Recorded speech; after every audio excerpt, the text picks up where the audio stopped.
পুজোর বিসর্জনেই বলো অথবা চায়ের সঙ্গে টা হিসেবে এমন একটা নিমকি কিন্তু সকলেরই বেশ পছন্দ হবে। আর তৈরিও হয় একেবারে অল্প উপকরণে অল্প খাটুনিতে। তার জন্য 2 কাপ পরিমাণ ময়দা নিয়েছি।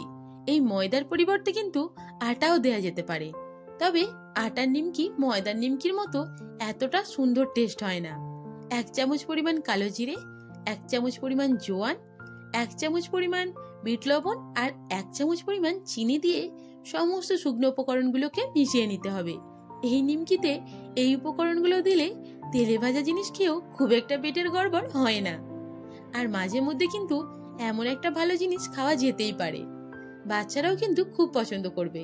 তেলের পরিমাণটা একটু বেশিই দিয়েছি আর তার সঙ্গে জলটা অল্প অল্প করে দিয়ে একটা সুন্দর শক্ত মতো ডো তৈরি করে নেব। প্রথমেই কিন্তু বেশি জল দিয়ে দিও না, তাহলে কিন্তু প্রথমেই গড়বড় হয়ে যাবে। আর আমার এই ছোট্ট রান্নাঘরে রান্নার প্রশংসা অনেকেই করে, আর তাদের মধ্যে আমার ভাইয়েরাও পড়ে। ভালো কিছু রান্না করে যখন ওদের ফোনে বলি আজকে এটা বানিয়েছি, আজকে ওটা বানিয়েছি, তখন ওরা বলে জেলে এবার এটা অবশ্যই করে খাওয়াবি। কিন্তু কদিনই বা থাকে আর কত কিছুই বা রান্না করে খাওয়াই। তাই আজকে এই নিমকিটা ওদের জন্যই বানাচ্ছি। একটা দাদা ওদের কাছেই যাবে, ভাবলাম এই শুকনো খাবারটা বানিয়ে দিলে কদিন রেখেও খেতে পারবে আর জিনিসটা ভালোও থাকবে, তাই নিমকিটা বানিয়ে দিচ্ছি। নিমকিটা ভালো করে ময়ান দিয়ে মাখার পর এরকম করে পিস পিস করে কেটে একটা করে ডো বানিয়ে নেব। এবার এগুলো বেলে নেওয়ার পালা। তার আগে অবশ্য একটু তেল গরম করে নেব। আর এই নিমকি কিন্তু অবশ্যই সাদা তেলে ভাজবে। সাদা তেলে না ভাজলে নিমকিটার আসল টেস্টটাই পাবে না। জানো নিমকি যে কত ধরনের হয় তা বোধহয় না দেখলে কেউ বিশ্বাসই করবে না।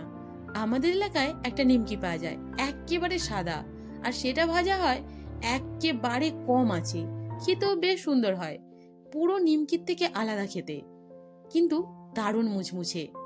আর আমি দেখো একেবারে পাতলা পাতলা করে বেলছি। এবারে কেটে নেব। তোমরা যে কোনো মাপের কাটতে পারো, আমি তো এখানে চৌকো চৌকো শেপস দিয়েছি, তোমরা চাইলে কিন্তু বরফির আকারেও কেটে নিতে পারো। আজকে নিমকির জন্য যেভাবে ডোটা বানিয়েছি ওইভাবেই বানিয়ে আমার মতো পাতলা না কেটে যদি মোটা মোটা করে বেলো তাহলেও কিন্তু একটা সুন্দর নিমকি হয়, সেটাও খেতে বেশ মুচমুচে হয়। আর চিনির পরিমাণটা একটু বাড়িয়ে দিলে মিষ্টির পরিমাণটা বেড়ে যায়, ওতে করে একটা মিষ্টি নিমকির একটা দারুণ ফ্লেভার হয়। তো সমস্ত পরিমাণই একই রেখে 2-1টা উপকরণ যদি কমিয়ে বাড়িয়ে দেওয়া যায় তাহলে প্রত্যেকটাই আলাদা আলাদা নিমকির টেস্ট পাওয়া যায়। দেখো এখন আস্তে আস্তে করে ভেজে নিচ্ছি। আগে থেকেই তেলটা গরম করে রেখেছিলাম, তাই ভাজতে বেশি সময় লাগবে না। প্রত্যেকটা ব্যাচ ভাজতে মোটামুটি 4 মিনিটের মতো সময় লেগেছে।